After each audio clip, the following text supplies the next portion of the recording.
Hare Krishna. So మళ్ళీ మన internet problem. Okay.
Hare Krishna.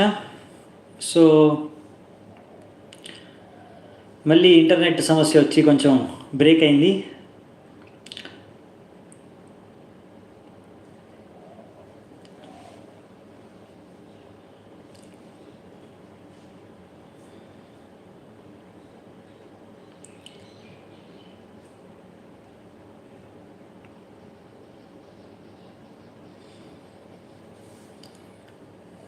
ఒక్క నిమిషం వెయిట్ చేద్దామంట. ఇంకా మన డివోటీస్ అందరూ వచ్చేస్తున్నారు లైవ్లోకి. సో లింక్ ఆల్రెడీ షేర్ చేసేసాను నేను.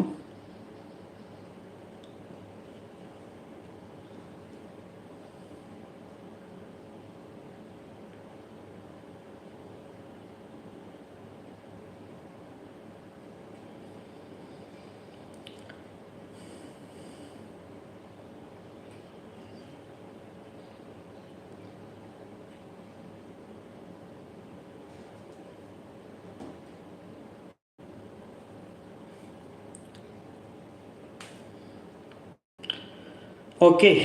సో మనము చర్చించుకుంటున్న విషయం ఏంటంటే 32 కదా, కరెక్ట్. సో 32వ శ్లోకం అండి. 32 శ్లోకాన్నే కంటిన్యూ చేస్తున్నాను. 32వ శ్లోకం నుంచి కంటిన్యూ చేస్తున్నాం మనము దాని యొక్క చర్చ నుంచే.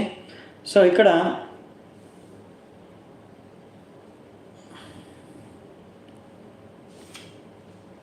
మనం చూస్తున్నాం అన్నమాట ఎలా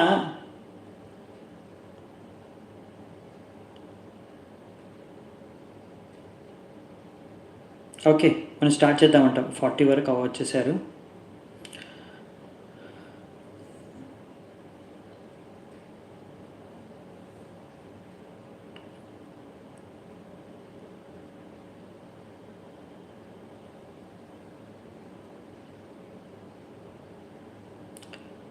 ఓకే.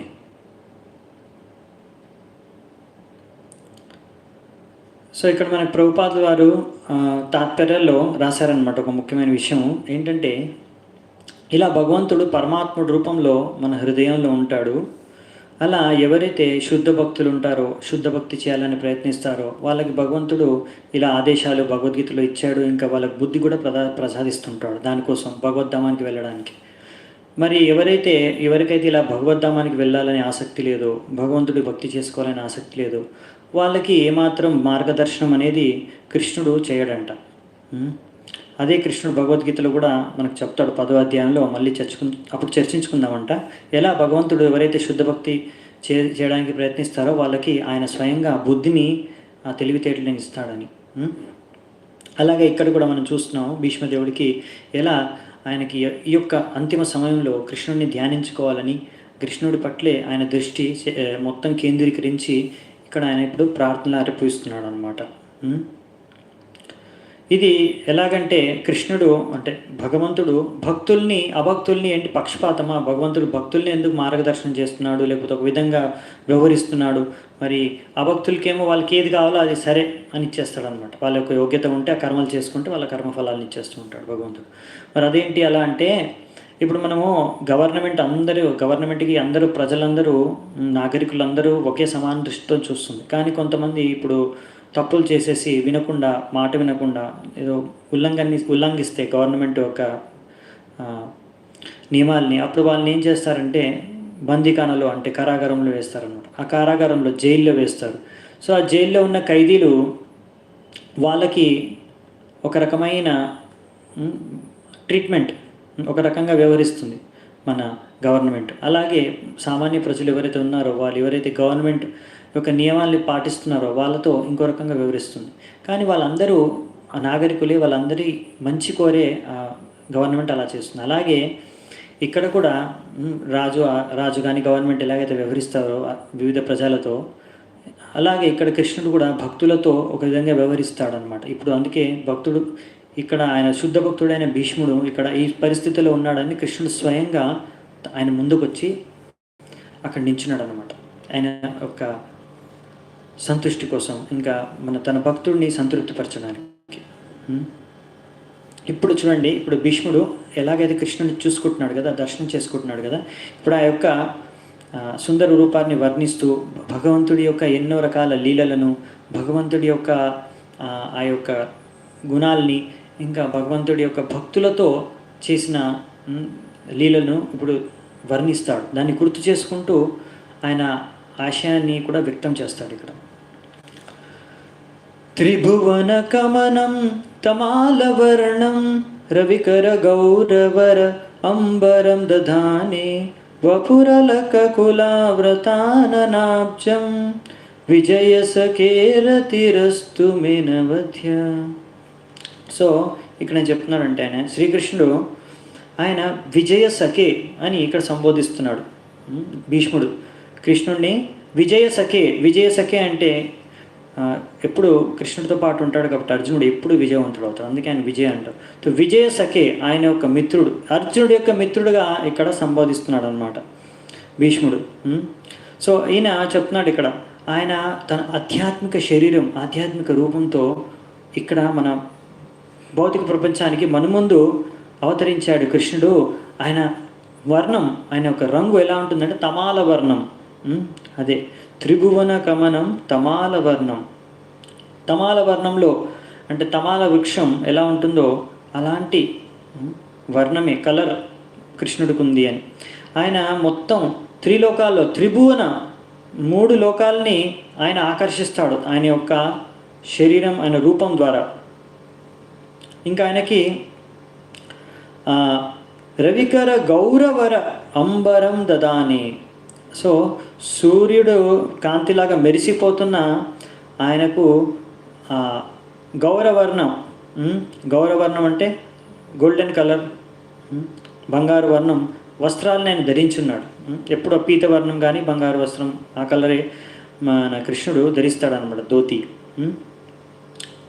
ఇంకా ఆయన యొక్క ముఖం అంబుజం దదానే వపురలక కులావృతన. సో ఆయన యొక్క ముఖంలో ఎన్నో రకమైన మన చందనంతో ఎన్నో రకమైన వివిధ రకమైన అలంకరణ ఉందన్నమాట. అవి చూసి ఎంతో ఈ యొక్క ఆకారం, ఈ యొక్క ముఖం, నా యొక్క దృష్టి ఎప్పుడు ఈ యొక్క భగవంతుడికి ఈ రకమైన రూపంపైనే ఎప్పుడు నా దృష్టి ఉండాలి అని ఇక్కడ కోరుకుంటున్నాడు అనమాట. ఇంకా వేరే ఏది ఆశించను, నేను ఆశించేది ఒకటే, ఇలాంటి సుందర వర్ణమైన కృష్ణుడిని ఎప్పుడూ నేను ధ్యానిస్తూ ఉండాలి. సో ఇక్కడ భీష్ముడు ప్రత్యేకంగా కృష్ణుడు ఈ యొక్క డ్రెస్ వేసుకొని ఇలాంటి అలంకరణతో ఆయన కృష్ణుడి విజయ సఖి అంటే కృష్ణుడితో పాటు రథం మీద ఎప్పుడైతే పార్థ సారథిగా ఆయన యుద్ధం చేస్తూ ఉంటాడో భూమి మీద, యుద్ధ భూమి మీద, ఎప్పుడు ఆ యొక్క రూపాన్ని ఇక్కడ భీష్ముడు చూస్తున్నాడు అనమాట భగవంతుడిని. ఇంకా అలాంటి రూపాన్ని చూస్తూ ఎల్లప్పుడూ నేను ధ్యానిస్తూ ఉండాలి ఆ రూపం మీద అని ఇక్కడ ప్రార్థించుకుంటున్నాడు. ఇప్పుడు మనం చూస్తాం వచ్చే శ్లోకాల్లో కూడా ఆయన ప్రత్యేకంగా భగవంతుడిని పార్థసారథిగా ఆరాధిస్తాడు. ఇదే విధంగా ఆయన ఎల్లప్పుడూ భగవంతుని పార్థసారథిగా ధ్యానం చేయడానికి, ఆరాధించడానికి ఆయన ఇష్టపడతాడు, కోరుకుంటాడు ఇక్కడ భగవంతుడికి. సో ఇక్కడ మనం చూస్తాము,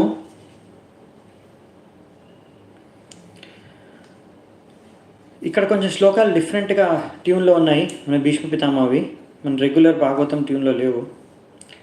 యుతి తురగరజో విదుమ్ర విశ్వ కచలులిత శ్రమ వార్యలంకృతాస్యే మమ నిశిత శరీర్ విభిద్యమాన త్వచి విలసత్కువచేస్తు కృష్ణ ఆత్మ. ఇక్కడ ఏం చెప్తున్నారంటే, ఈ యొక్క యుధి ఆ యుద్ధ భూమిలో తురుగరజో విధుమ్ర విశ్వ.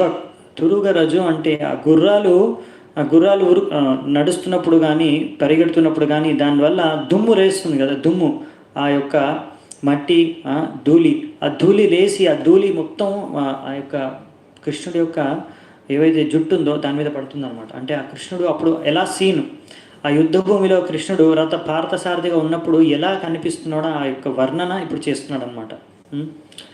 సో ఎలా కనిపించాడంటే, కృష్ణుడి యొక్క కేశవాలు జుట్టు మీదంతా ఈ ధూళి ఉంది, ఇంకా గాలికి ఎగురుతూ ఉందన్నమాట అలా.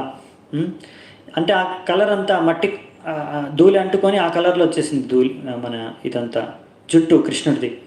ఇంకా ఆయన యొక్క ముఖం పైన ఆ చెమట బిందువులు అవి కనిపిస్తున్నాయి, ఎందుకంటే యుద్ధం చేస్తున్నారు కదా ఇప్పుడు ఆ సమయంలో. ఇంకా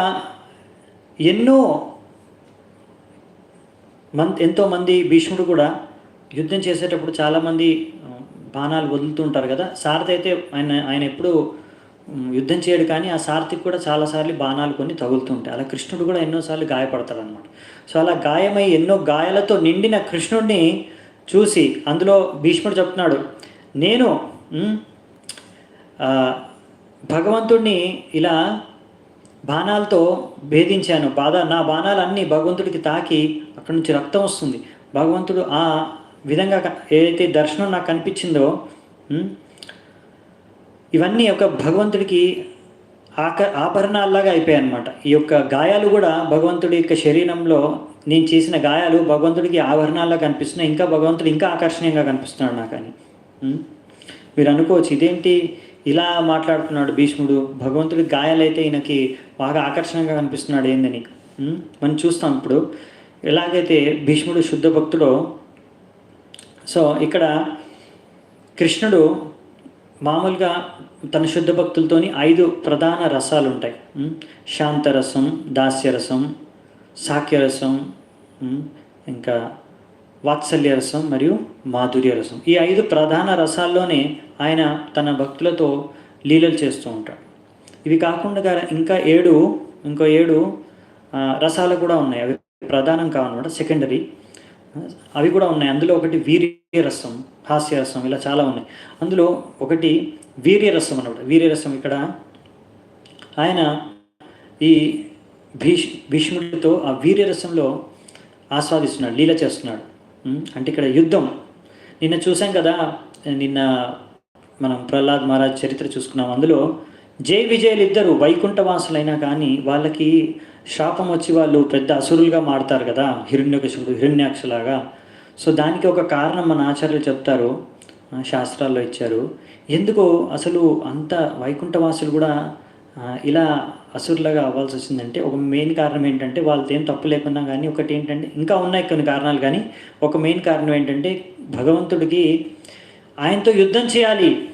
భగవంతుడికి యుద్ధం చేయాలి అంటే ఆ రసంలో, యుద్ధ రసంలో ఆస్వాదించడానికి కూడా భగవంతుడు ఎవరు భగవంతుడితో పాటిగా ఆయన ధీటుగా యుద్ధం చేయగలరు, భగవంతుడికి ఆనందం ఇవ్వగలరు యుద్ధం చేసి భగవంతుడితో. అందుకే నేను చూసుకున్నాం కదా, ఆ వరాహస్వామి యుద్ధంలో కూడా అలాగే ఉంటుంది హిరణ్యాక్షుడితో, మనం చూస్తాం, అది భాగవతంలో వస్తుంది. నిన్న చూసుకున్నాం కదా, నరసింహస్వామి ఎలాగైతే హిరణ్యకశిపుడితో ఎప్పుడైతే యుద్ధం చేశారో చాలాసేపు ఆడుతున్నారు, ఆయనతో ఎంజాయ్ చేస్తున్నారు అనమాట. అది లీల. భగవంతుడు ఆయన ఆ వీర్య రసాన్ని ఆస్వాదిస్తున్నాడు అనమాట, యుద్ధం చేసుకున్నాడు. ఆయనకి ఇంకా యుద్ధం చేయాలని ఉంది, కానీ అక్కడ దేవతలు భయపడుతున్నారు, ఏంటి వీడు చావట్లేదు, ఏమవుతుందేమో అని. సో అందుకని తర్వాత మళ్ళీ సూర్యాస్తమ సమయానికి చంపేస్తాడు హిరణ్యకశిపుడిని. సో భగవంతుడు అలా యుద్ధ లీలలో కూడా ఆస్వాదిస్తుంటాడు భగవంతుడు. మరి ఎవరు ఆయనతో పాటు సరిగా యుద్ధం చేసే మొత్తం యోధుడు ఎక్కడున్నాడు మొత్తం ప్రపంచంలో ముల్లోకాల్లో? ఎవరు లేరు. అందుకే భగవంతుడు తన భక్తుల్ని ఒక విధంగా చెప్పాలంటే ఇలాంటి లీలకు గురి చేస్తాడనమాట. ఒకటి భగవంతుడు ఇచ్చ ఇది, ఆ ఇచ్చని ఆ జయ విజయులు పూర్తి చేస్తారనమాట. అందుకే ఎప్పుడైతే వరహస్వామితో కూడా యుద్ధం జరుగుతుందో అప్పుడు బాగా చాలాసేపు యుద్ధం జరుగుతుంది. చాలామంది దేవతలు భయపడతారు, ఏమవుతుందో ఏమవుతుందో అని చాలా టెన్షన్గా ఉంటారనమాట. చాలాసేపు యుద్ధం జరిగిన తర్వాత వరహస్వామి హిరణ్యాక్షుడిని చంపేస్తాడనమాట. సో ఇలాగా ఇక్కడ భగవంతుడికి ఎలా ఫీల్ అవుతున్నారంటే, అక్కడ భీష్ముడు బాణాలు వదులుతున్నా కానీ అక్కడ కృష్ణుడికి ఎలా అనిపిస్తుందంటే నా పైన పువ్వులతో వర్షం కురిపిస్తున్నాడు అని. బాణాల వర్షం కురిపిస్తున్నా కానీ కృష్ణుడికి ఏమనిపిస్తుందంట, నన్ను పువ్వులతో వర్షం కురిపిస్తున్నాడు అని. అలా కృష్ణుడు ఫీల్ అవుతున్నాడు. అది యుద్ధ రసం అనమాట, అంటే వీర్యరసం. సో ఇలా భీష్ముడు అంటున్నాడు. అందుకనే భీష్ముడు మనం అర్థం చేసుకోవాల్సి ఏంటంటే, అక్కడ భీష్ముడు నేను ఇక్కడ బాణాలతో భగవంతుడిని ఇలా నేను భేదించిన ఆయన ఒక శరీరాన్ని గాయపరిచినా కానీ భగవంతుడు మాత్రం దాన్ని ఏదో నేను పువ్వులతో కొడుతుంటే ఒక రోజు పువ్వుతో కొట్టినట్టు ఎలా ఫీల్ అవుతారో అలా ఫీల్ అయ్యారు. దాన్ని ఎంతో ప్రేమపూర్వకంగా తీసుకొని ఎప్పుడు దాని గురించి దాన్ని ఇంకో విధంగా అర్థం చేసుకోలేదు. ఆయన భక్తుడు నా భక్తిని ఆ విధంగా స్వీకరించాడు. అందుకనే ఈరోజు అర్జునుడితో పాటు నన్ను చూడడానికి, నాకు దర్శనం ఇవ్వడానికి ఇక్కడికి వచ్చాడు. ఒకవేళ నేను ఈ రకంగా బాణాలతో వేధించినప్పుడు ఒకవేళ ఆయన మాత్రం నా పట్ల ఆయనకి ఈ ప్రవర్తన నచ్చలేదనుకో, నా పట్ల కోపంగా ఉండుంటే ఎందుకు వస్తాడు ఇప్పుడు? నేను ఆయన భక్తుడిని కదా. అందుకని భగవంతుడు ఇలా ఇప్పుడు నా ముందుకు వచ్చాడు అని ఇక్కడ రాశారనమాట. తెలుసుకుంటున్నాం భీష్మ పితామహుడు. అందుకనే భీష్మ పితామహుడు అంటాడు, కృష్ణుడు ఎంత దయామడు, నేను ప్రాణాలతో కొట్టినా కానీ కృష్ణుడు నా ముందు ఇక్కడ వచ్చి నిలబడ్డాడు ఇప్పుడు నాకు దర్శనం ఇవ్వడానికి ఈ సమయంలో. సో అందుకనే ఆ యొక్క రూపాన్ని ఆయన ఎప్పుడు ఆస్వాదిస్తాడు, ఆ రథసారథి అంటే మన పార్థసారథి రూపాన్ని. ఎందుకు అంటే ఇంకా చూద్దాం, ఇంకా వివరణ దాని గురించి ఇంకా 2 శ్లోకాల్లో కూడా ఉంది, 2-3 శ్లోకాల్లో. సపది సఖీ వచో నిశమ్య మధ్యే నిజ పరయోర్బలయోరతం నివేశ స్థితవతి పర సైనికాయో రక్షణ హృతవతి పార్థ సఖేరతిర్మమాస్తు. ఇక్కడ ఏం చెప్తున్నారంటే, కృష్ణుడు ఆ యుద్ధ భూమిలో పార్థ ఇంకా అర్జునుడు చెప్పాడు కదా, నన్ను భగవద్గీతలో మనం చూసాం, నా యొక్క రథాన్ని 2 సైన్యాల మధ్యలో తీసుకువెళ్ళు, నేను చూడాలనుకున్నాను ఎవరు యుద్ధం చేయడానికి వచ్చారని. అప్పుడు అలా ఆయన అర్జునుడి యొక్క ఆదేశాన్ని పాటిస్తూ భక్తవత్సలుడైన శ్రీకృష్ణుడు అలా భూమి మధ్యలోకి తీసుకెళ్ళాడు. ఆ ద్రోణాచార్య ఇంకా భీష్ముడు ముందుకి ఇలా తీసుకెళ్ళి ఆ యుద్ధ భూమిలో అందరిపైన దృష్టి సారించాడు కృష్ణుడు. ఆ విధంగా దృష్టి సారించి అందరికీ కృపను ప్రసాదించాడు. వాళ్ళు శత్రువు వైపు ఉన్నా సరే, వాళ్ళ వైపు ఉన్నా సరే. ఎందుకంటే యుద్ధ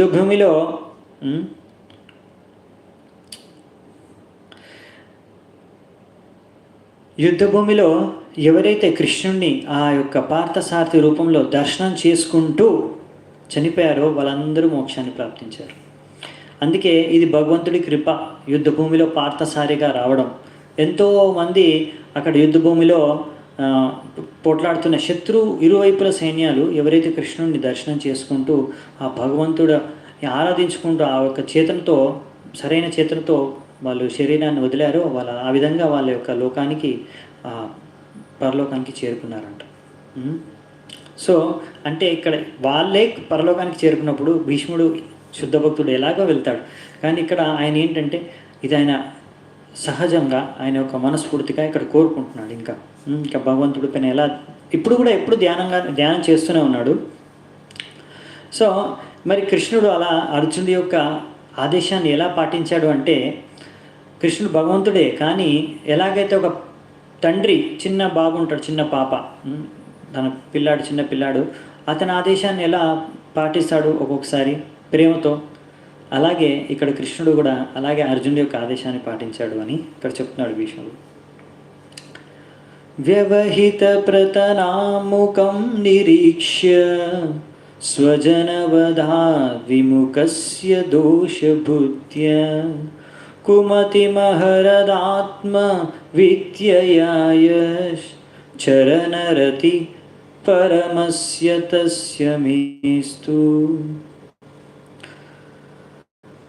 అలా అర్జునుడు మీరు రథసారథిని మధ్యకి రథాన్ని తీసుకెళ్ళిన తర్వాత ఇరు సైన్యముల మధ్యలో రథాన్ని ఎప్పుడే మీరు పెట్టారో అప్పుడు అర్జునుడు ఆ సైన్యాన్ని వీక్షించిన తర్వాత ఎంతో మోహగ్రస్తుడైపోయి ఎంతో దుఃఖానికి గురవుతాడు.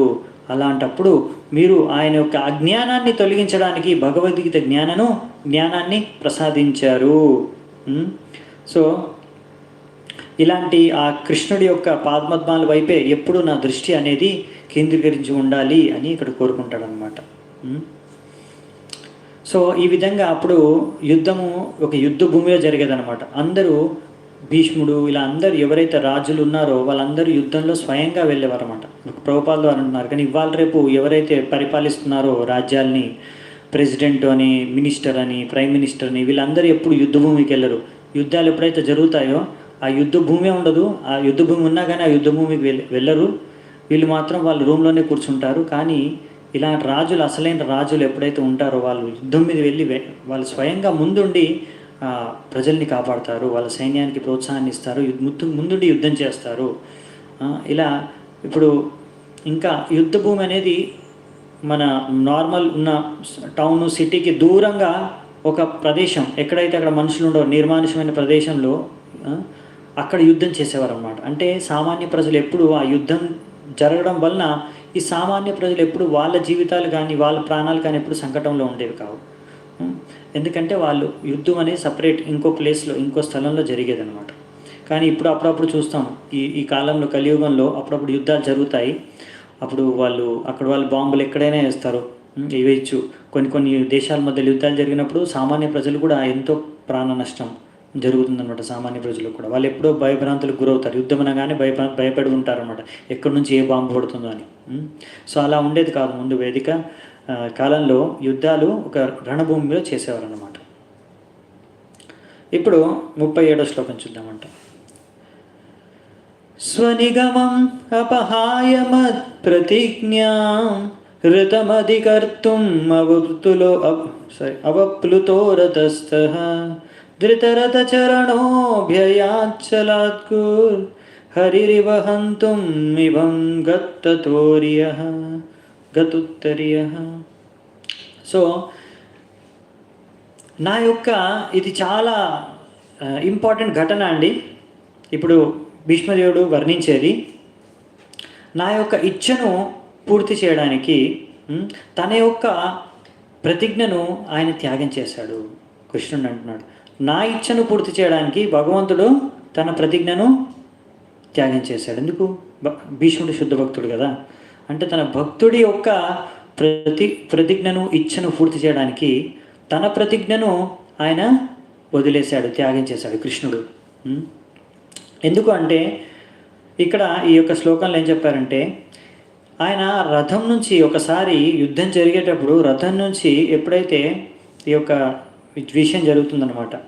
ఒకసారి ఒకరోజు రాత్రి దుర్యోధనుడు యుద్ధం అయిపోయిన తర్వాత సాయంత్రం పూట సూర్యాస్తమం తర్వాత ఆయన భీష్ముడి దగ్గరికి వెళ్తాడనమాట. భీష్ముడి దగ్గరికి వెళ్ళి అతను ఎంతో అసభ్యకరంగా మాట్లాడతాడనమాట భీష్ముడితో. భీష్మ పితామహ మీరు పక్షపాతం వహిస్తున్నారు, మీరు నా తరఫు నుంచే యుద్ధం చేస్తున్నా కానీ మీకు మాత్రం ఎప్పుడు ఆ పాండవులంటేనే ఇష్టము. అందుకే మీరు యుద్ధంలో ఇప్పటి వరకు పాండవుల్ని వధించలేదు, వాళ్ళని చంపట్లేదు, కావాలనే మీరు వాళ్ళతో యుద్ధం సరిగా చేయట్లేదు, మీరు యుద్ధంలో వాళ్ళని చంపట్లేదు, ఇలా అని ఎన్నో మాటలు అంటాడనమాట. అప్పుడు భీష్మదేవుడు ఆయన గురించి తెలిసి, సరే దుర్యోధన, నేను అలా ఏ పక్షపాతము చేయట్లేదు, నేను నా యొక్క సాయశక్తిలో యుద్ధం చేస్తున్నాను, నీకు అలాంటి అనుమానాలు ఉంటే సరే, నీకు నేను ఇప్పుడు చెప్తున్నాను, ఈ కొన్ని బాణాలు తీసుకుంటాను, ఈ బాణాల్లో నా యొక్క అన్ని శక్తుల్ని ఇక్కడ బాణాల్లో పెడుతున్నాను, ఈ బాణాల ద్వారా రేపు ఆ పాండవుల్ని నేను వధిస్తాను, సరేనా, నీకు సంతోషమా అంటే సంతోషం అని ఆ బాణాలు తీసుకొని జాగ్రత్తగా నా దగ్గర పెట్టుకుంటాను, మీకు పొద్దునిస్తానని తీసుకొని వెళ్ళిపోతాడు అన్నమాట దుర్యోధనుడు. మరి కృష్ణుడు పరమాత్ముడు కదా, ఆయనకు అన్నీ తెలుసు ఏం జరుగుతున్నాయో. ఆ దుర్యోధనుడి యొక్క రాజకీయాలు, యోజనలు అన్నీ కృష్ణుడికి తెలుసు. అప్పుడు ఏం చేస్తాడు కృష్ణుడు? అర్జునుడిని పంపిస్తాడనమాట. వీళ్ళు ఒకసారి ఆ దుర్యోధనుడి దగ్గరికి వెళ్ళి, నీకు భీష్ముడి దగ్గర నుంచి నువ్వు తీసుకున్న ఆ బాణాలని నాకు ఇచ్చేయి అని అడుగు, నీకు ఇచ్చేస్తాడు అని చెప్తాడు. అర్జునుడు అంటాడు, ఏం బాణాలు నాకెందుకు ఇస్తాడు అంటే, నువ్వు ఒకసారి దుర్యోధనుడిని ప్రాణాలు రక్షించావు. దుర్యోధనుడు ఒకసారి ఏమయ్యాడంటే, వీళ్ళు వనవాసంలో ఉన్నప్పుడు పాండవులు, ఈ దుర్యోధనుడు, కర్ణుడు వీళ్ళు పెద్ద ప్లాన్ వేశారనమాట. ఇప్పుడు వీళ్ళు వనవాసంలో ఎంతో కష్టాలు అనుభవిస్తున్నారు. అక్కడ వాళ్ళు తెలిసిందంట, ద్వైతవనంలో ఇప్పుడు పాండవులు అక్కడ ఉన్నారు అని, నివసిస్తున్నారని. అయితే మనం ఏం చేద్దామంటే, ఆ ద్వైతవనం దగ్గర ఎలాగో మన ఆవులు చాలా ఉన్నాయి, వాటిని చూడ్డానికి అనేసి వెళ్దాము. ఇంకా అక్కడ మంచి కొలను ఉంది, అంటే సరస్సు ఉంది, మంచి నది ఉంది, అక్కడ నీళ్ళలో మంచిగా హాయిగా మనం ఎంజాయ్ చేయొచ్చు, స్నానం చేసి. అలా మనం మొత్తం మన ఫ్యామిలీస్, మన కుటుంబ సభ్యులందరిని తీసుకొని వెళ్దామంట, మన భార్యల్ని మనము అందరం వెళ్ళి అక్కడ పిక్నిక్ చేసుకుందాము. ఆ పిక్నిక్ మాధ్యమంతో వాళ్ళు అక్కడ అటువైపు, ఆ నదికి అటువైపు వాళ్ళు ఉంటారు, మనం ఇక్కడ పెద్ద టెంట్ వేసి పెద్దగా పిక్నిక్ చేద్దాం. అంటే వాళ్ళు ఎలా కష్టపడుతున్నారు, మేము ఎలా సుఖపడుతున్నాం వాళ్ళు చూపించుకోవడానికి అనమాట. అంటే వాళ్ళని ఎలాగైనా సరే వాళ్ళ ముందు చూపించుకోవాలని, చూడు మేము ఎంత ఆనందంగా ఉన్నాం, మీరు ఎలా కష్టంలో ఉన్నారు, అలా వాళ్ళకి అప్పుడు బాగుంటుంది. వాళ్ళు బాగా ఇంకా మనం చూసి వాళ్ళు ఇంకా ఏడుస్తారు, చాలా బాగుంటుంది. మనం ఇలా చేద్దామని కర్ణుడు ప్లాన్ చేస్తే, ఆ దుర్యోధనుడు, కర్ణుడు వీళ్ళందరూ ప్లాన్ చేసి వెళ్తారనమాట. సో అలా వెళ్ళి అక్కడ క్యాంప్ వేస్తారనమాట. ఆ క్యాంప్ వేసిన తర్వాత అక్కడ ఉన్న నీటి కొలంలో వెళ్ళి స్నానం చేస్తుంటే, అప్పుడు అక్కడ నుంచి గంధర్వులు వస్తారు. గంధర్వరాజు వచ్చి చిత్రరథ అనుకుంటా, గంధర్వరాజు వచ్చేసి వాళ్ళందరినీ అంటారు, బెదిరిస్తారు. ఈ సమయంలో ఈ కొలను మాది, మా అధీనంలో ఉంది, మీది కాదు. ఇక్కడ మీరు స్నానం చేయాలంటే మా యొక్క పర్మిషన్ తీసుకోవాలి అంటారు. అప్పుడు దుర్యోధన అంటాడు, మీ పర్మిషన్ ఏంది, నేనే రాజుని, మొత్తం ఈ యొక్క దేశానికి మొత్తం నేనే రాజుని, నేను ఎక్కడైనా స్నానం చేసుకోవచ్చు, ఎక్కడైనా నాదే అన్ని కొలను, అది ఇది అంటే, సరే నువ్వు కాదు, అలాగైతే యుద్ధం చేయాలనేసి యుద్ధం చేస్తారనమాట. యుద్ధం చేస్తే కౌరవులు అందరూ ఓడిపోతారు. కర్ణుడు పారిపోతాడు అనమాట, తట్టుకోలేక, గంధర్వుల యొక్క బాణాలని తట్టుకోలేక దుర్యోధనుడు అక్కడే మధ్యలో వదిలేసి వాళ్ళ చేతిలో పారిపోతాడు అనమాట. అలా మిగతా వాళ్ళందరూ కూడా పారిపోతారు. ఈ దుర్యోధనుడిని వాళ్ళు పట్టుకుంటారు, గంధర్వుడు. సో ఇంకా దుర్యోధన క్యాంప్ నుంచి ఎవరో ఒకరు వెళ్ళేసి అక్కడ యుధిష్ఠిర దగ్గరికి వెళ్ళి చెప్తారనమాట, ఈ గంధర్వరాజు మా యొక్క రాజు అయిన దుర్యోధనుడిని బందీ చేసేసారు, మీరే బతికించాలి అని. అప్పుడు ఇంకా భీముడు అంటాడు, ఇవి తిన్న భీముడు, అక్కడ యుధిష్ఠిరతో పాటు భీముడు, పాండవులు ఉంటారు కదా, అర్జునుడు అందరూ. సో భీముడు అంటాడు, చాలా మంచి పని చేశారు, మేము చేయలేని వాళ్ళు చేసేసారు, చచ్చూరుకుంటాడు, మనకు కావాల్సిన పని అయిపోతుంది, మనం ఇంకా యుద్ధం కూడా చేయాల్సిన అవసరం లేదు అంటారు. అప్పుడు యుధిష్ఠిరుడు అంటాడు, అలా కాదు, మనం అందరం అన్నదమ్ములము, ఒకవేళ వాళ్ళు 100 మంది, మనం 5 మంది, మన కుటుంబంలో మనకు భేదాలు ఉండొచ్చు, కానీ బయట వాళ్ళు వచ్చినప్పుడు మాత్రం మనం 105. సో మనం వెళ్ళి వాడిని కాపాడాలి ఇప్పుడు, దుర్యోధనుడిని. సో భీమా నువ్వు ఇంకా అర్జును మీ ఇద్దరు వెళ్ళేసి యుద్ధం చేసి ఆ గంధర్వుడిని ఓడించి ఆ యొక్క దుర్యోధనుడిని కాపాడండి వెళ్ళి అని. భీముడు నచ్చదనమాట ఐడియా, యుధిష్ఠిరుడు చెప్పింది. అప్పుడు యుధిష్ఠిరుడు అంటాడు, ఈయనకి ఇట్లా చెప్తే వినిపించుకోడు. అప్పుడు భీముడికి అంటాడు, చూడు భీమా, ఇప్పుడు మీరు వెళ్ళేసి అక్కడ మీరంటే అస్సలు పడదు, నువ్వంటే అసలే పడదు దుర్యోధనుడికి, అసహ్యం. సో మీరు వెళ్ళేసి అక్కడ ఇప్పుడు ఆయన ప్రాణాల నుంచి రక్షించారనుకో, అప్పుడు దుర్యోధనుడికి అంటే ఏ రకమైన బాధ కలుగుతుందంటే, మీరు చంపినా కానీ ఆయనకు అంత బాధ కలగదు. ఒకవేళ నువ్వు అనక ఆయన ప్రాణభిక్ష ఇచ్చావనుకో, ఆయన జీవితాంతం ఏడ్చుకుంటూనే ఆ బాధతో బతుకుతాడు. సో నీకు ఇంకా బాగుంటుంది, వెళ్ళు అంటాడు. అప్పుడు భీముడికి బాగా నచ్చుతుంది ఆ డైలాగ్, సరే నేను వెళ్తానని. ఈ అర్జునుడు భీముడు వెళ్తారు, వాళ్ళిద్దరు గంధర్వులందరినీ వాళ్ళు ఓడించేస్తారు. దాని తర్వాత యొక్క దుర్యోధనుడిని వాళ్ళ నుంచి బందీ నుంచి ముక్తుని చేస్తారనమాట. ఆ దుర్యోధనుడు తట్టుకోలేకపోతాడు.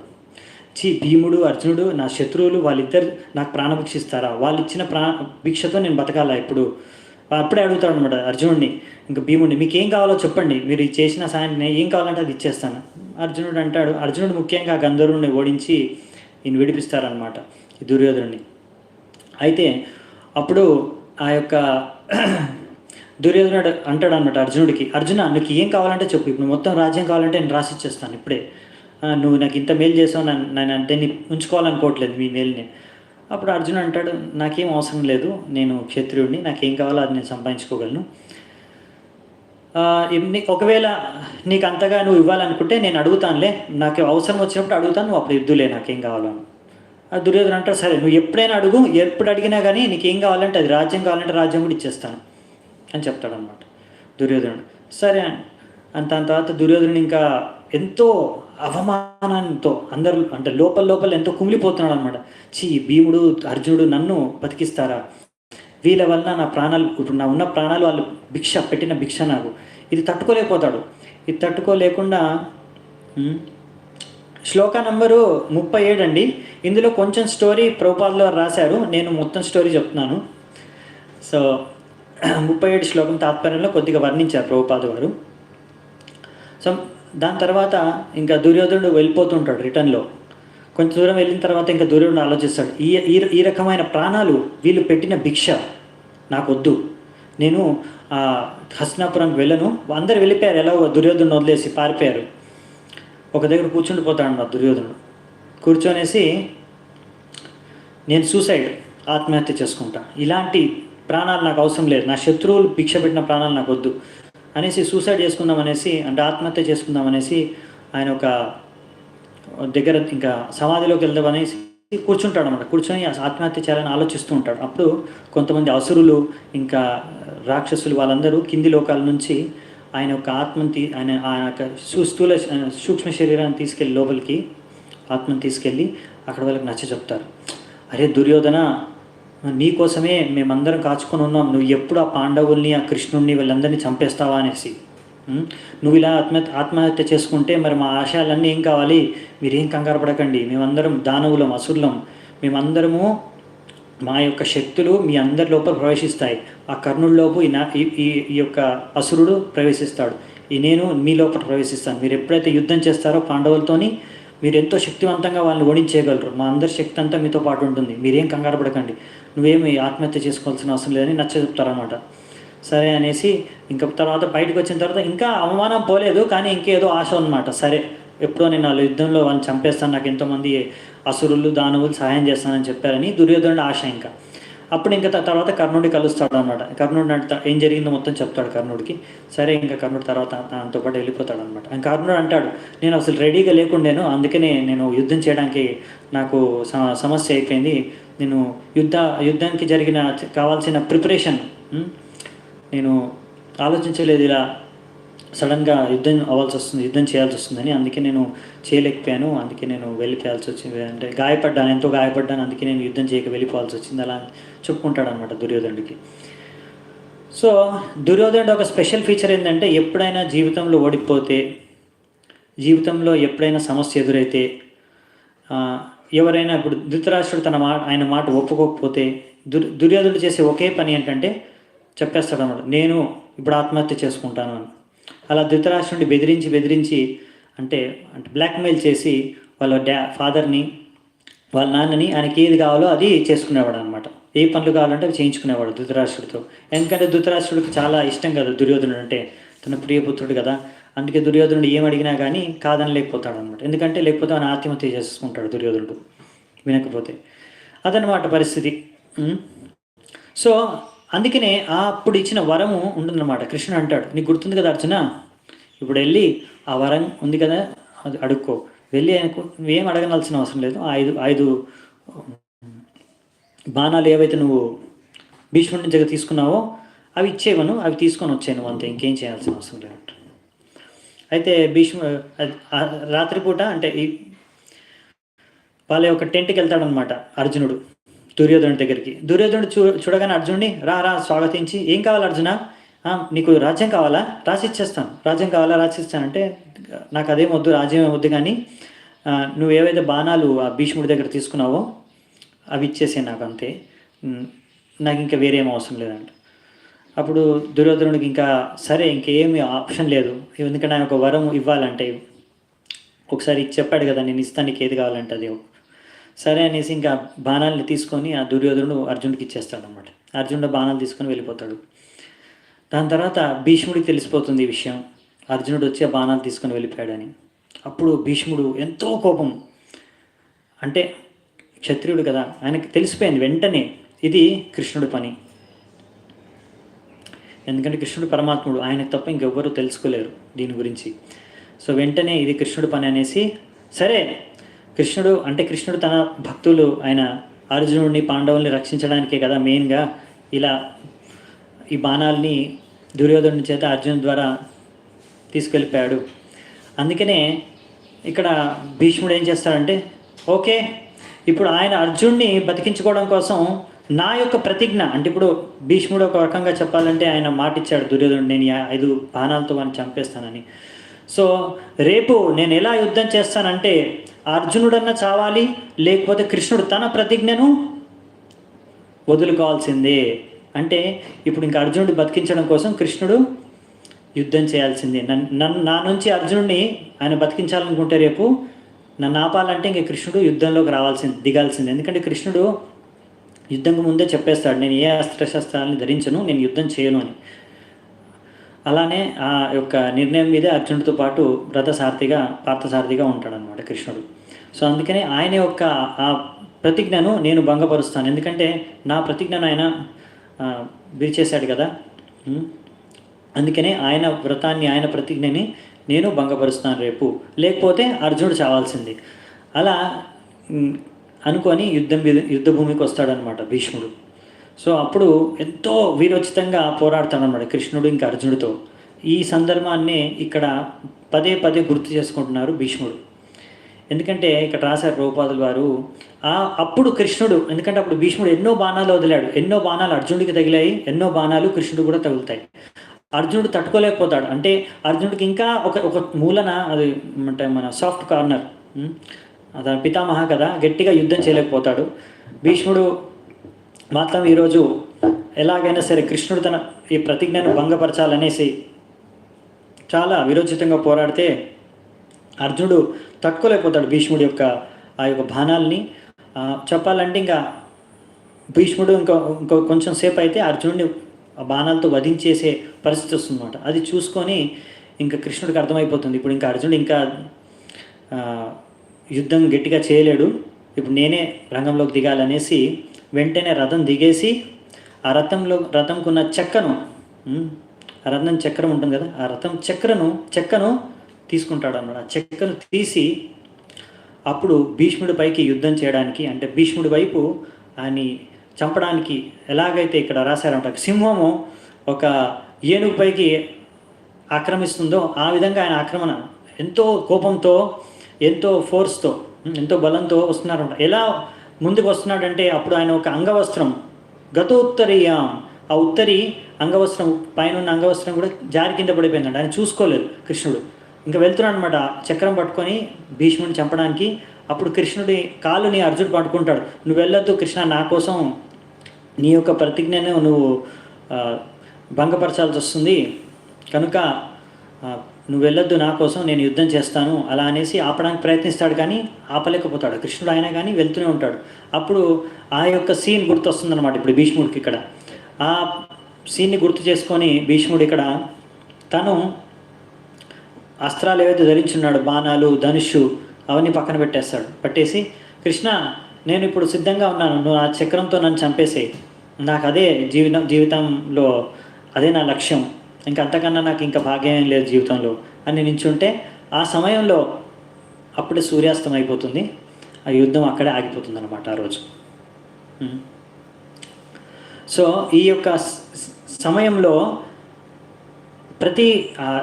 భీష్ముడు ఆ కృష్ణుడిని దర్శనం ఏదైతే చూసుకున్నాడో ఆ గాయాలతో, ఇంకా ధూళి అంతా ఆయన ఒక జుట్టు మీద, చూలు మీద పడి ఉన్నప్పుడు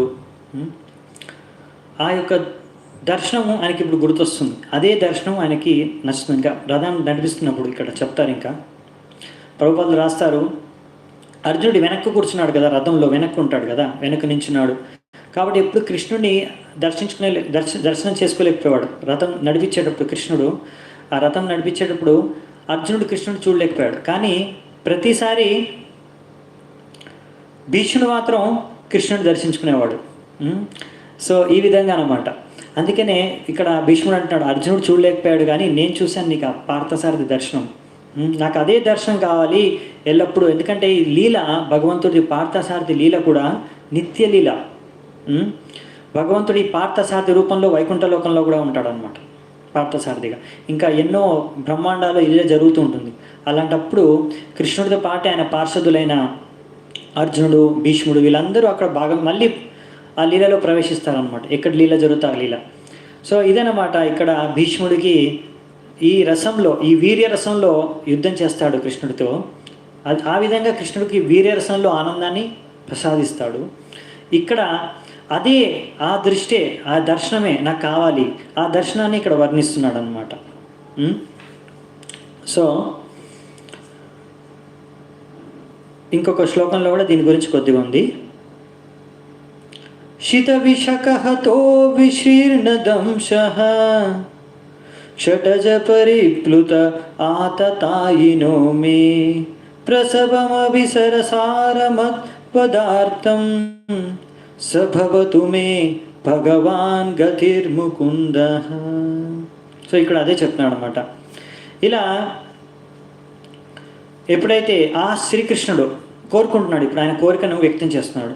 ఆ శ్రీకృష్ణుడు, అలాంటి శ్రీకృష్ణుడు ఎప్పుడైతే ఎవరైతే ముక్తిని ప్రసాదిస్తారో, ముకుంద, ముక్తిని కృష్ణుడు పేరు ముకుంద ఎందుకంటే ముక్తిని ప్రసాదిస్తాడు కనుక, అలా ముక్తిని ప్రసాదించే కృష్ణుడే మన అంతిమ లక్ష్యం. కానీ ఏ రకంగా అయితే ఆ యుద్ధభూమిలో నన్ను చంపడానికని ఎంతో కోపంతో ఆ యొక్క చక్రాన్ని తీసుకొని నా ముందుకు వచ్చాడో, అప్పుడు ఆయన ఒళ్ళంతా నా యొక్క బాణాలతో, గాయాలతో నిండి ఉన్న, మొత్తం గాయాలతో నిండిపోయి ఉంది. ఇంకా ఆయన యొక్క శరీరం అంతా రక్తంతో నిండిపోయి ఉందన్నమాట యుద్ధభూమిలో. ఆయనే లక్ష్యం. నా యొక్క దర్శనం అంటే నేను ఆ కృష్ణుడి దగ్గరికే నేను చేరుకోవాలనుకుంటున్నాను. ఆ దర్శనాన్ని ఎప్పుడు నేను చూడాలనుకుంటున్నాను. సో ఇది ఇక్కడ ఏంటంటే మనం నేర్చుకుంటాం ఏంటంటే, ఒక భక్తుడు ఎలా భగవంతుడి యొక్క శత్రువుగా, అంటే వ్యతిరేకంగా, అంటే ఇప్పుడు భీష్ముడు ఇక్కడ యుద్ధభూమిలో దుర్యోధనుడు తరఫున, ధృతరాష్ట్రుడు తరఫున యుద్ధం చేస్తున్నారు కదా. అంటే కృష్ణుడికి వ్యతిరేకంగా శత్రువు వైపు నుంచి ఆయనతో యుద్ధం చేసి కూడా కృష్ణుడికి ఎంతో ఆనందాన్ని ప్రసాదిస్తున్నాడు అనమాట. సో ఇదొక రసం అనమాట. ఈ రకమైన భక్తి, ఇదొక భక్తి రసం. దీంట్లో ఈ విధంగా భీష్ముడు కృష్ణుడి పట్ల తన భక్తిని వ్యక్తపరిచాడనమాట ఈ రసంలో. సో నెక్స్ట్ ఇంకో శ్లోకం ఉంది. విజయరథ కుటుంబ ఆత్తతోత్రే ధృతహయరశ్మినిత శ్రీయేక్షణీయే భగవతి రతిరస్తు మే ముమూర్షో యమిహ నిరీక్ష్య హతాగతా స్వరూపం. నా ఈ అంతిమ క్షణాల్లో, నా మృత్యువు చెందే ముందు, ఇలాంటి సమయంలో నా యొక్క ఆకర్షణ అంతా ఆ కృష్ణుడిపైనే ఉండాలి.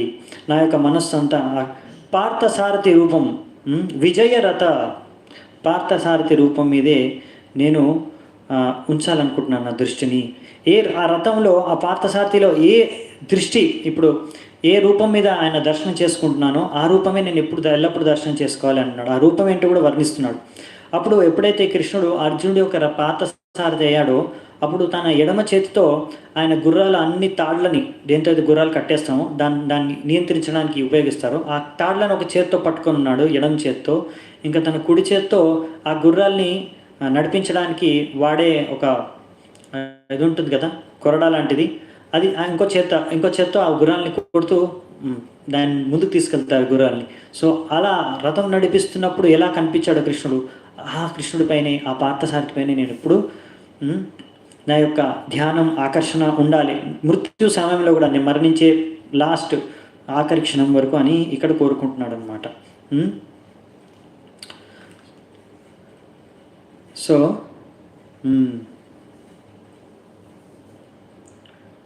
ఇక్కడ భక్తుడు ఏంటంటే ఎంతో ఆసక్తితో భగవంతుడిని ధ్యానిస్తాడు. చూసారు కదా మీరు, ఇక్కడ భీష్ముడు ఎంతో ప్రేమపూర్వకంగా ఆసక్తితో భగవంతుడిని ఇలా నేను దర్శించుకుంటూ ఉండాలి, ఎప్పుడు ఇలా భగవంతుడిని గుర్తుంచుకుంటూ నేను చనిపోవాలి అనే విషయాన్ని ఇక్కడ వ్యక్తం చేస్తున్నారు. అదే చాలామంది యోగులు ఆ ధ్యాన యోగం మార్గంలో ఇలాంటి మార్గంలో వాళ్ళు ఏంటంటే అది కృత్రిమ రూపంలో, అంటే వాళ్ళకి ఇప్పుడు భగవంతుడి పట్ల ఏం ఆకర్షణ లేదు, కానీ ఈ భౌతిక జగతం అంటే ఏదో ఇంకా ఇదంతా దుఃఖాలయం కనుక దీనికి ముక్తి, దీని నుంచి మాకు ముక్తి కావాలి అనే విధంగా వాళ్ళు ఈ యొక్క భౌతిక ప్రపంచం నుంచి ముక్తులు అవ్వాలనుకుంటారు. ఆ బ్రహ్మజ్యోతిలో కానీ లీనం అవ్వడం కానీ ఇంకా ఆ పరలోకానికి వెళ్ళడానికి ప్రయత్నిస్తారు. కానీ భక్తులు మాత్రం ఆ భగవద్ధామానికి వెళ్ళడానికి ఎలా అంటే భగవంతుడి పట్ల ఆసక్తితో భగవంతుడిని ధ్యానం చేసుకుంటారు. ఏదో వాళ్ళు కష్టపడి ఆ ధ్యాన యోగంలో మీరు చూసాం కదా, మనం చూసుకున్నాం భగవద్గీతలో అర్జునుడు చెప్తాడు కదా, మీరు ఎంతో ఏం చేయకూడదు, కూర్చొని అన్ని యొక్క ఇంద్రియాలని మనస్సుని నియంత్రించాలి, అక్కడెక్కడ వెళ్తుంటే మనస్సుని నియంత్రించి పరమాత్మని చూడడానికి ప్రయత్నించాలి, ఇంకా దర్శనం కలగకుండా ముందు నుంచే ప్రయత్నించాలి, ముక్కుని ఇలా చూసుకుంటూ కూర్చోవాలని. సో ఇవన్నీ చాలా కష్టం అండి, చాలా కృత్రిమంగా జరిగే పనులాగా అనిపిస్తాయి అన్నమాట. ఇందులో రసము ఆసక్తి ఏం లేదనమాట. కానీ ఇక్కడ మన భక్తి మార్గంలో ఏంటంటే భగవంతుడి పట్ల ఆసక్తితో మనం భగవంతుడిని ధ్యానం చేసుకుంటాం. సో ఇలా అందరూ అక్కడ చెప్పుకున్నాం కదా, ఆ యుద్ధంలో మరణించే అందరూ యోధులు అందరూ కూడా భగవంతుని దర్శనం చేసుకుంటూ భగవంతుడి పట్ల భక్తి కలిగింటే వాళ్ళు కూడా భగవద్ధామానికి వాళ్ళందరూ వెళ్ళిపోయారు అని ఇక్కడ చెప్తున్నారన్నమాట. ఇప్పుడు ఇంకా భీష్ముడు భగవంతుడు ఇప్పటివరకు ఆ పార్థసారథి రూపాన్ని గుణగానించాడు. ఇప్పుడు భగవంతుడు యొక్క ఇంకా లీలల గురించి, ఇంకా అంటే ఇక్కడ అర్జునుడితో సాఖ్యరసంలో ఉన్నాడు, కానీ ఇంకా వేరే రసాల్లో వేరే భక్తులతో కూడా ఆయన లీలలు చేస్తుంటాడు కదా, ఇంకా ఉన్నతమైన మాధుర్య రసంతో గోపికలతో లీలలు చేస్తాడు కదా, దాన్ని కూడా ధ్యానిస్తూ గుణగానం చేస్తాడనమాట. వచ్చే శ్లోకంలో 40వ శ్లోకంలో లలిత గతి విలాస వల్గుహాస ప్రణయ నిరీక్షణ కల్పిత రోమాన కృతమనుకృతవత్య ఉన్మదాంద ప్రకృతిం మగన్ కిలయస్య గోపవద్వః. ఇప్పుడు అంటున్నాడు ఆయన, నా యొక్క ఈ మనస్సు, నా యొక్క చేతన అనేది భగవంతుడి పైనే ఎప్పుడు నీకు కేంద్రీకరించాలనుకుంటున్నాడు. ఎందుకు అంటే కృష్ణుడు ఎంతో ఆయన యొక్క హావభావాలతో, ఆయన యొక్క రూపంతో ఆ గోపికలందరినీ ఆకట్టుకుంటాడు. ఎలాంటి ఆయన లీలలు చేస్తాడంటే, ఆయన రాసలీల చేసిన తర్వాత మాయమైపోయినప్పుడు రాసలీలో గోపికలందరూ కూడా రాసలీలో కృష్ణుడు ఎలాంటి లీలలు చేస్తారో అవన్నింటినీ వాళ్ళు కూడా మళ్ళీ చేస్తూ ఉంటారంట. ఇక్కడ ఏంటంటే ఇమిటేట్ చేస్తారు, అనుకరణ చేస్తూ ఉంటారు. ఎందుకంటే ఇక్కడ చెప్పేది ఏంటంటే, ఇక్కడ గోపికలు వాళ్ళు ఉన్న స్థాయి ఏంటంటే కృష్ణుడితో సమానంగా వాళ్ళు వ్యవహరిస్తారనమాట. అక్కడ కృష్ణుడు భగవంతుడు అన్నట్టుగా వ్యవహరించారు వాళ్ళు. కృష్ణుడితో సమానంగా ఒకే స్థాయిలో కృష్ణుడితో వ్యవహరిస్తారనమాట. కృష్ణుడు చేసినట్టు వాళ్ళు కూడా చేస్తారనమాట ఒకేసారి. ఇది అంటే కృష్ణుడి యొక్క ఈ గుణాన్ని ఇక్కడ భీష్ముడు గుణగానం చేస్తున్నాడు అనమాట. ఎందుకంటే భగవంతుడు ఇలా ఇప్పుడు భీష్ముడితో ఒక రసంలో భక్తిని ఆస్వాదిస్తున్నాడు, అర్జునుడితో సాఖ్యరసంలో ఆస్వాదిస్తున్నాడు, గోపికలతో ఇలా మాధుర్య రసంలో ఆస్వాదిస్తాడు. ఇలా భగవంతుడు ఒక్కొక్క రకంలో ఒక్కొక్క భక్తుడితో ఒక్కొక్క విధంగా ఆ భక్తి రసాన్ని ఆస్వాదిస్తాడు అని ఇక్కడ గుర్తు చేసుకుంటూ, అలాంటి కృష్ణుడిపైనే నా యొక్క ధ్యానం ఎల్లప్పుడూ ఉండాలి అని ఇక్కడ భీష్ముడు ప్రార్థించుకుంటున్నాడు. ఇప్పుడు ఇంకొక లీలను గుర్తు చేసుకుంటాడు, అది రాజసూయ యజ్ఞలో. అది నెక్స్ట్ 41వ శ్లోకం.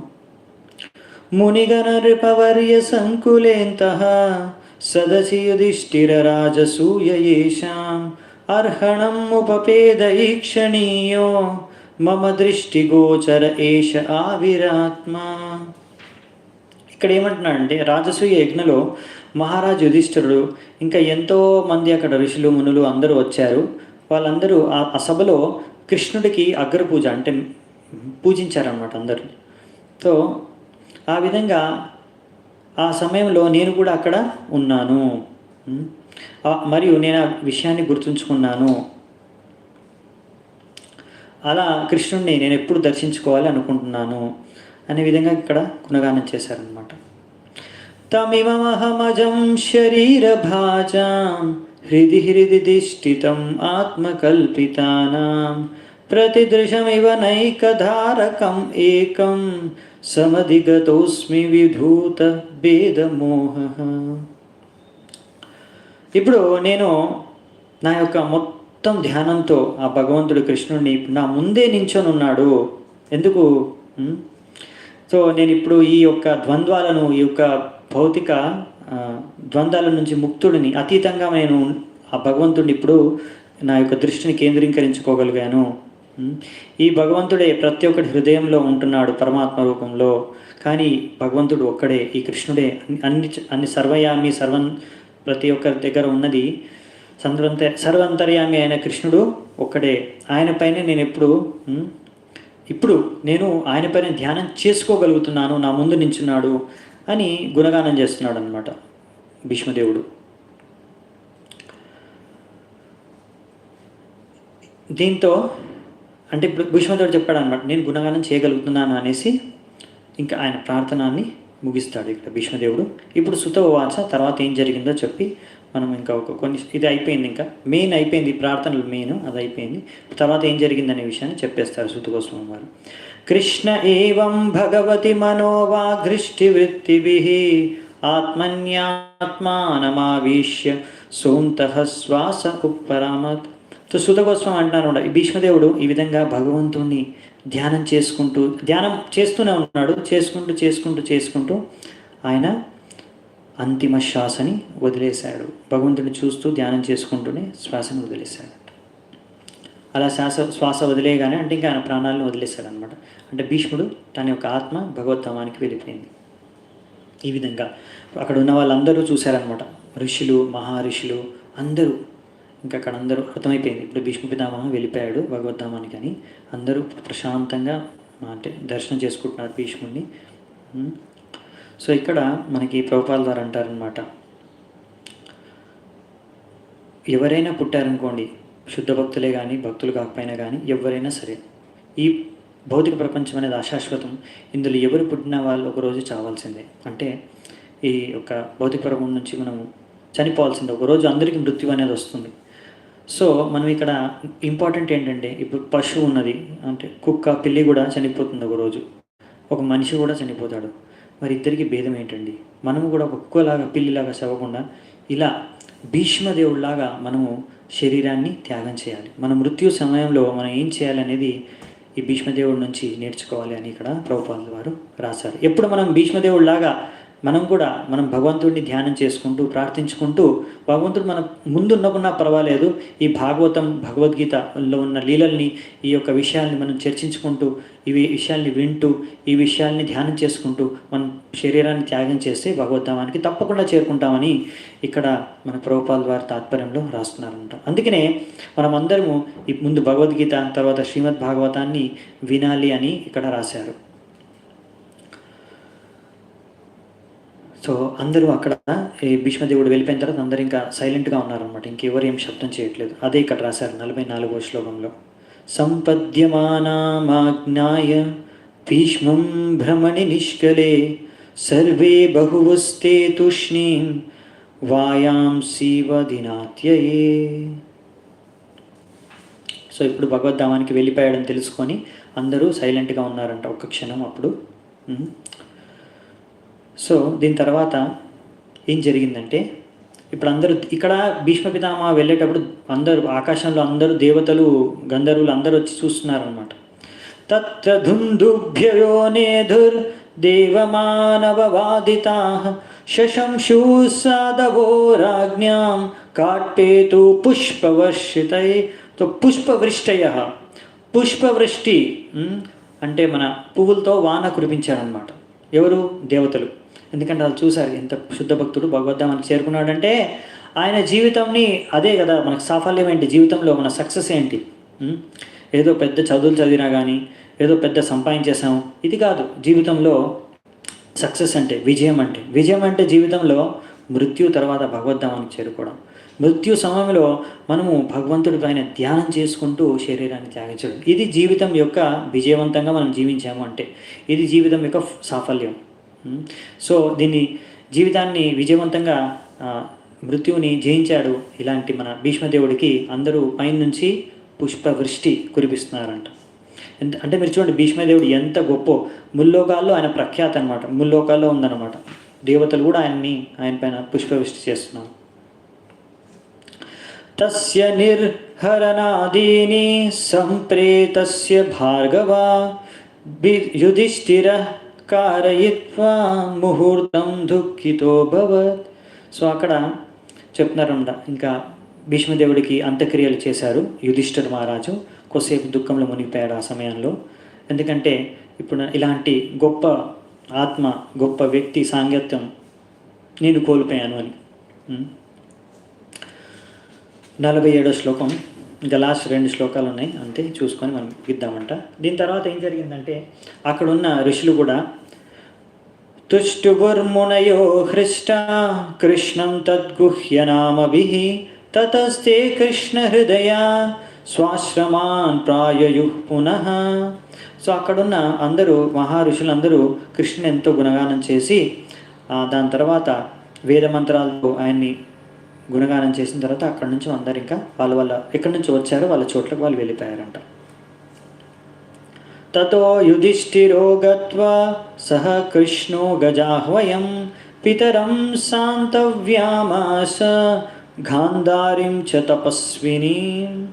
సో అక్కడి నుంచి ఇంకా మహారాజు యుధిష్ఠిరుడు కూడా అక్కడి నుంచి తన హస్తినాపురమైన రాజధానికి వెళ్ళిపోయాడంట కృష్ణుడితో పాటు. అక్కడికి వెళ్ళిన తర్వాత అక్కడ యుధిష్ఠిరుడు, గాంధారి ఉన్నారు. వాళ్ళకి విషయాన్ని చెప్పారు. వాళ్ళు కూడా ఎంతో శోకానికి గురయ్యారు. వాళ్ళని కూడా ఓదార్చాడంట మన యుధిష్ఠిరుడు. ఇక్కడ గాంధారిని పెద్ద తపస్విగా చెప్పారనమాట. ఎందుకంటే ఆమె ఎంతో తపస్సు శక్తి కలిగిన స్త్రీ అనమాట. ఆమె గురించి కూడా చాలా గొప్పగా వర్ణించారు మహాభారతంలో. ఇంకొకసారి ఎప్పుడైనా చర్చించుకుందాం, ఈరోజు సమయం లేదు. లాస్ట్ శ్లోకంతో మిగిద్దామంట. పిత్రా చానుమతో రాజా వాసుదేవానుమోదితః చకారా రాజ్యం ధర్మేణ పితృపైతామహం విభుః. దీని తర్వాత ఆ మహారాజు అయిన యుధిష్ఠిరుడు ఎంతో ధర్మంతో ఆ యొక్క రాజ్య కార్యభారాన్ని నెరవేర్చాడంట. అక్కడ ఉన్న మన ధృతరాష్ట్రుణ్ణి కూడా ఎప్పటికప్పుడు ఆయనతో కూడా మాట్లాడుకొని ఎలా చేయాలనేది కృష్ణుడి యొక్క ఆదేశానుసారంగా ఆయన రాజ్యాన్ని నడపడం ఆరంభించాడంట.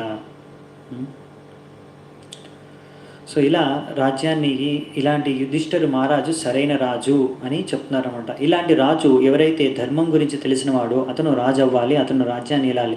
అంతేకాని ఇప్పుడు మనకున్న రాజ్యాంగ విధానం ఏంటంటే డెమోక్రసీ. అక్కడ అందరూ ఓట్లేసి ఈ యొక్క వ్యక్తిని ఎన్నుకుంటారు. ఈయన మంత్రి, ఈయన president, prime minister, chief minister అని, ముఖ్యమంత్రి, ప్రధానమంత్రి అని. కానీ ఇది సరైన పద్ధతి కాదు. ఎందుకు అంటే మనుషులకి, ఓట్లేసే మనుషులకే తెలియదు జీవిత లక్ష్యం అంటే ఏమిటి అని, జీవితంలో ఏం సాధించాలి, ఒక రాజు ఒక ప్రతినిధిని ఎలా ఉండాలి, ఆయన ధర్మం ఏంటి, మన ధర్మం ఏంటి, ఇలా మనకి ధర్మం వాళ్ళు తెలిసిన వాళ్ళు కాకుండా అలాంటి వాళ్ళు ఓట్లేసే దానికి ఏం లాభం ఉంటుంది? అలాంటి వాళ్ళు ఎలాంటి రాజుని కానీ ఎలాంటి మంత్రిని కానీ ఎన్నుకుంటారు? వాళ్ళ వలన ఎవరికి ఉపయోగం పడుతుంది, ఎవరికి ఉపయోగపడదు. అందుకని మనం ఈ యొక్క వేదిక పద్ధతిని పాటించి అలా ఈ పద్ధతి ద్వారా ఒక మంచి వ్యక్తి ధర్మాన్ని ఇంకా శాస్త్రాలని తెలిసిన అతను ఒక రాజు అయితే అప్పుడు మన యొక్క ప్రపంచం బాగుపడుతుందని ఇక్కడ ప్రభుపాద వారు రాశారనమాట. సరే, ఇక్కడ మనం ముగిద్దామంటే ఈరోజు ఒక చర్చా విషయం. అందరికీ ధన్యవాదాలు ఎంతో ఓపిక విన్నందుకు. మనము ఒక విషయం చెప్పడం మర్చిపోయానండి, ఒక్క సెకండు. రేపండి నాకు ఈఐడిసి ఒక మీటింగ్ ఉంది ఇక్కడ, ఈస్ట్ ఇండియా డివిజన్ది, అందరు ప్రెసిడెంట్స్కి మీటింగ్ ఉంటుంది. మామూలుగా రేపు ఎల్లుండి 2 రోజుల మీటింగు మాయాపూర్లో ఉండాల్సింది, కానీ ఈ యొక్క లాక్డౌన్ కారణంగా అది క్యాన్సిల్ అయ్యి రేపు మేము ఆన్లైన్లోనే జూమ్ ద్వారా మీటింగ్ చేస్తున్నాము. సో రేపు నేను మీటింగ్లో ఉంటాను కనుక రేపు మనకి ఈ చర్చ భాగవత క్లాస్ కానీ భగవద్గీత క్లాస్ కానీ ఉండదండి. రేపు పొద్దున 10 గంటలకే నాకు స్టార్ట్ అయిపోతుంది మీటింగు. అది ఇంకెప్పటివరకు ఈవినింగ్ ఎప్పటివరకు జరుగుతుందనేది ఇంకా ఫిక్స్ లేదు. అందుకని రేపు మన క్లాస్ ఉండదండి. మళ్ళీ నేను దీన్ని మన వాట్సాప్ గ్రూప్లో కూడా పెడతాను. మళ్ళీ ఈవినింగ్ క్లాస్లో కూడా గుర్తుంటే మళ్ళీ చెప్తాను. సో మీ అందరికీ మనం మళ్ళీ ఈ భాగవతం చర్చ రేపు కాకుండా మరుసటి రోజు ఎల్లుండి మనం మళ్ళీ కలుస్తామంట. అప్పటి వరకు ధన్యవాదాలు. హరే కృష్ణ. శీల ప్రభుపాదికి జై. సమవేత గౌర భక్త వృందికి జై. నితాయ్ గౌర సీతనాథ్ ప్రేమానందే. హరి హరి బోల్.